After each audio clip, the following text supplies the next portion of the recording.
Hello friends, welcome back to my channel Priyadarshini Pampa. সকাল সকাল গোপাল সোনাদেরকে দিয়েই শুরু করলাম ব্লগটা। এই যে আমার গোপাল সোনারা সব স্নান করানো হয়ে গেছে, ড্রেস পরানো হয়ে গেছে। সকাল সকাল ছাদ থেকে ফুল তুলে আনলাম, এনে গোপাল সোনাদেরকে সব দিয়ে দিলাম। ছাদে যেতেই দেখছি ছাদে বৃষ্টি পড়ছে। সকাল থেকেই আজকে বৃষ্টি স্টার্ট হয়ে গেছে। হালকা হালকা বৃষ্টি পড়ছে, খুব জোরে পড়ছে না, কিন্তু সারাক্ষণ বৃষ্টির ওয়েদার রয়ে গেছে। সকালবেলায় মেয়েকে স্কুল পাঠিয়ে দিয়েছিলাম, ওর বাবাই নিয়ে গেছিলো, কারণ আজকে আমার জন্মদিন। তো জন্মদিনে জন্য সকাল সকাল গোপাল সোনাদেরকে আজকে পুজো দিয়ে দিয়েছি। আর এই যে আমি মেয়েকে আনতে যাচ্ছি, বেরিয়ে পড়েছি রেনকোট পরে। ভিডিওটা করছি, একটু অসুবিধা হচ্ছে। তারপর স্কুলে গিয়ে দেখছি বাবা, স্কুলে তো সব বাচ্চারাই আজকে এসেছে, যেন এত ভিড়। দেখুন সবাই এসেছে, কেউ বাদ নেই। বৃষ্টি পড়ছে বলে যে কেউ স্কুল আসেনি তা না। আর আমার সব ফ্রেন্ডরা আমাকে উইশ করছে, এই যে সবাই দাঁড়িয়ে রয়েছে। আর আমার মেয়ে তো খুব খুশি, ও বেশিরভাগ সব ওর নিজের বান্ধবীদেরকে সবাইকে জানিয়ে দিয়েছে ওর মায়ের বার্থডে, সবাইকে উইশ করাচ্ছে। আর আমার ফ্রেন্ডরা সবাই উইশ করছে। তো আজকে আমার আরেকটা বান্ধবীরও বার্থডে আছে, তো সেও এক্ষুনি পৌঁছবে। তারপর আমরা সবাই একসঙ্গে হই হুল্লোড় করবো, তারপর বাড়ি যাব, সেটাই ঠিক করেছিলাম। তো যাই হোক, সবাই এসে গেছে। ওই বান্ধবীটা আসলেই তখন আমরা সব হই হুল্লোড় করবো। তো আমার ওই বান্ধবীটার নাম রুবি। তো ও এসে গেছে, দেখছেন ফটোশ্যুট করলাম। তারপর ওর বার্থডে কেক কাটা হয়ে গেছিলো, তার জন্য ও বার্থডে কেকটা নিয়ে এসেছিলো আমাদের সবার জন্য। বাচ্চারা বেশি খুশি, যেন মনে হচ্ছে মাদের বার্থডে না, বাচ্চাদের নিজেদেরই বার্থডে। এত এনজয় করছে ওরা। আর সবাই উইশও করলো আমাদেরকে, হ্যাপি বার্থডে করলো। তার মধ্যে বৃষ্টিটা আবার শুরু হয়েছে। দেখছেন আমি মেয়েকে, সবাই বাচ্চাদেরকে রেনকোট পরিয়ে দিচ্ছি। পরিয়ে দেওয়ার পর কেক কাটিং করে সব কেক খাওয়া হলো, সবাই মিলে কেক খেলাম। তারপর খুব এনজয় করলাম, হই হুল্লোড় করলাম। স্কুলের গেটের বাইরেই আমরা সব মজা করছিলাম, কিছুজন মিলে দাঁড়িয়েছিলাম। তো যাই হোক, বাকিরা সবাই চলে গেছিলো। তারপর ওখান থেকে বাড়ি চলে আসলাম, ওরা সবাই নিজেদের বাড়ি চলে গেল। আর আমি স্কুটি নিয়ে গেছিলাম, আমি চলে এলাম। তো বাড়ি এসে মনে করুন আমার একা হাতে সব রান্না বান্না সব করতেই হবে। আর মেয়েটা যেহেতু খুব খুশি, ওকে ওর আনন্দের জন্য আমাকে সব করতে হবে।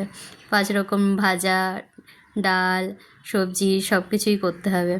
তো যাই হোক, আমি তাও করলাম ওর খুশির জন্য। নিজের বার্থডে রান্না করে ফেললাম। 5 রকম ভাজা করেছিলাম, ডাল, ঝিঙে আলু পোস্ত, ছানার বড়া দিয়ে তরকারি করেছিলাম, আর পায়েস। তারপর খাওয়া দাওয়া করলাম, ফটো তুললাম। আর তারপর আমার হাজব্যান্ড এসে গেছিলো লাঞ্চ করতে, ওকে খেতে দিলাম। মেয়ে আমি 3 জনে মিলেই খেতে বসে গেছিলাম। তো খাওয়া দাওয়া করলাম, একটু ফটোশ্যুট করলাম, গল্প করছিলাম খেতে খেতে।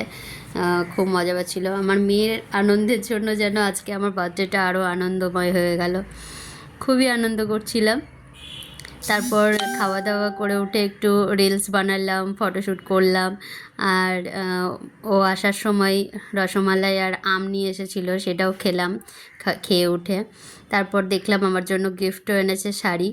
অনেক দিন ধরে একটা লাল পাড় সাদা শাড়ি ইচ্ছে ছিল, কিনবো করছিলাম। ঠাকুরকে, মাকে বরণ করতে গেলে বা পুজোর সময় একটু লাল পাড় সাদা শাড়ি পরতে ইচ্ছে করে। তো যাই হোক, ওটাই ও গিফট করে দিল আমাকে। আর তারপরে এই যে রাত্রিবেলায় হাজব্যান্ড অফিস থেকে আসার পরেই আমরা আবার সাজুগুজু করে বেরিয়ে পড়লাম। বাইরে একটু খাওয়া দাওয়া করার প্রোগ্রাম ছিল, ও রেস্টুরেন্টে গিয়ে খাওয়া দাওয়া করব। আর কেকও কাটা হয়নি, সেজন্য কেকটা নিয়ে একবারে রেস্টুরেন্টেই চলে যাব, রেস্টুরেন্টে গিয়ে কেকটা কাটবো। তো যাই হোক, এই যে বেরিয়ে গেছি, দেখছেন বৃষ্টি পড়ছে। সাজুগুজু করে আর রেনকোট পরিনি, ছাতাটা মাথায় নিয়ে নিয়েছি, আর বাইক নিয়ে কোনো রকম বেরিয়ে গেছি। তো অনেকটা অফিস থেকে আসতে দেরি হয়ে গেছিলো, তো অনেকটা দেরিও হয়ে গেছে আমাদের। আশেপাশে দোকান পাশারও সব প্রায় বন্ধই হতে চলেছে। আর আমাদের দেরি হয়ে গেছে।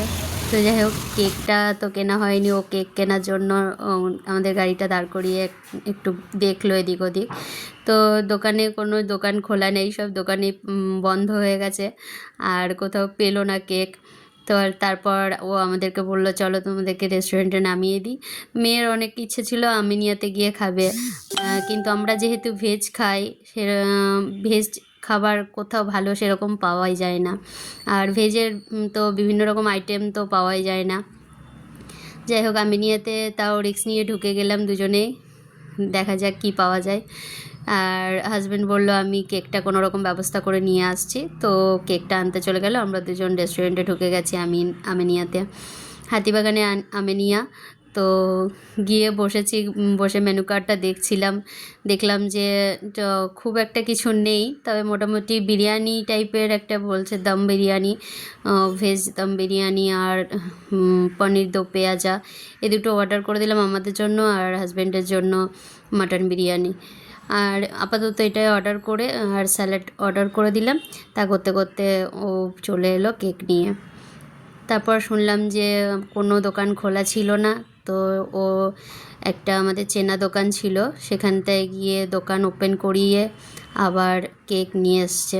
এবার কেকটাও তো এগলেস খাবো, তো সেই জন্য এগলেস কেক পাওয়া খুব মুশকিল। যাই হোক, কোনো রকম একটা হোয়াইট ফরেস্ট পেয়ে গেছিলো, সেটাই নিয়ে চলে এসেছে। আমি কেকটা আনবক্সিং করলাম, করে তারপর ওরা একটু সব সাহায্য করলো, মেয়ে ভিডিও করছিল আর ও একটু গুছিয়ে দিল কেকটা কাটার জন্য। তারপর একটু ফটোশ্যুট করলাম, ফটোশ্যুট করে তারপর কেকটাকে কাটলাম। তা করতে করতে খাবারের অর্ডারটা যে দিয়ে রেখেছিলাম, ওই জন্য খাবারটাও তাড়াতাড়ি চলে এসেছিলো। তো খাবারও এসে গেছিলো, আমাদের টেবিলে খাবারও দিতে চলে এসেছিলো। তো তারপর আমরা ফটোশ্যুট করে কেক কাটিং করে মেয়েকে খাওয়ালাম, হাজব্যান্ডকেও খাওয়ালাম, তারপর হাজব্যান্ডের সঙ্গে একটু ফটোশ্যুট করলাম করে। যাই হোক, আমরা অনেকটা দেরিতে রেস্টুরেন্টে ঢুকেছিলাম, তারপর দেখলাম যে সবাই চলে গেছে, রেস্টুরেন্ট পুরো ফাঁকা। আমরা তিনজনেই সেলিব্রেট করছি আর তিনজনেই মজা করছি, তিনজনেই হই হুল্লোড় করছি, রেস্টুরেন্ট পুরো ফাঁকা। আসলে আমরাই হয়তো লাস্ট কাস্টমার ছিলাম, আমরা বেরিয়ে গেলে হয়তো রেস্টুরেন্ট অফ হয়ে যাবে। মেয়ে তো খুব আনন্দ করছিল, খুবই এনজয় করছিল। রাত হয়েছে, ওর তো কোনো মানে কিছু বোঝাই যাচ্ছিল না ওকে দেখে। তো যাই হোক, আমাদের খুব খিদেও পেয়ে গেছিলো, অনেকটা রাত হয়ে গেছিলো বলে আমরা তো কেক কাটিংয়ের পর ডাইরেক্ট একদম খাবারে চলে গেছি, খাবার নিয়ে বসে গেছি খেতে। তো যাই হোক, ভেজের আইটেম খুব একটা পাওয়া না গেলেও এদের বিরিয়ানিটা খুব ভালোই করেছিল, ভেজ বিরিয়ানি ছিল আমার আর মেয়ের। তো বিরিয়ানিটা দেখলাম ভালোই করেছে, আর পনিরের আইটেমটাও বেশ সুন্দরই হয়েছে খেতে, আমার তো খুব ভালোই লাগলো, টেস্টিই লাগলো। অ্যাকচুয়ালি ভেজের বিরিয়ানিটা সব জায়গায় পাওয়া যায় না, অন্যান্য আইটেম পাওয়া যায় নান টান, তো কিন্তু বিরিয়ানিটা পাওয়া যায় না। যাই হোক, এখানে একটা বিরিয়ানি পেয়েছি আর হাতছাড়া করে কে, ওই জন্য বিরিয়ানিটাই নিয়েছিলাম, অর্ডার দিয়েছিলাম। তো বিরিয়ানিটা দেখলাম বেশ টেস্টি আছে, মেয়েরও খুব ভালো লেগেছে। তো বিরিয়ানি খাওয়ার পর আমরা বাইরে তো ভাবলাম আইসক্রিম খাবো, এখানকার আইসক্রিমগুলো আমাদের পছন্দ হচ্ছিল না।